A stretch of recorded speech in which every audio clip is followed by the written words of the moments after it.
तलावात येणारं हे मखाण्याचं पीक आता भारताचं सुपरफूड बनलंय. बघायला गेलं तर या ठिकाणी 40,000 हेक्टरमध्ये मखानाची शेती केली जाते. दरवर्षी 24,000 टन मखाना लावले जातात. 24 देशांमध्ये निर्यात सुद्धा केले जातात आणि 1.5 लाख गुंतवणुकीनंतर 15 लाख रुपयांचा येथील शेतकऱ्यांना फायदाही होताना दिसतोय. स्वर्ण वैदेही सारख्या उन्नत जातींनी तर आंतरराष्ट्रीय झेप घेतल्याची पाहायला मिळते. मखाना फक्त मिथिलाची नाही तर संपूर्ण भारताच्या शेतकऱ्यांची ओळख बनताना दिसते.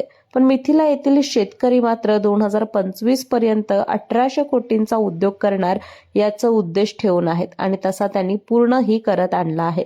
बघायला गेलं तर मखाना हा तलावात मिळतो. तलावातील खजिना असंही याला म्हटलं जातं आणि येथील शेतकऱ्यांसाठी सोन्याचं पीक म्हणजे मखाना ठरत आहे. मखाना हे औषधी असून बऱ्याचदा भारतासोबत परदेशातही याला प्रचंड मागणी आहे.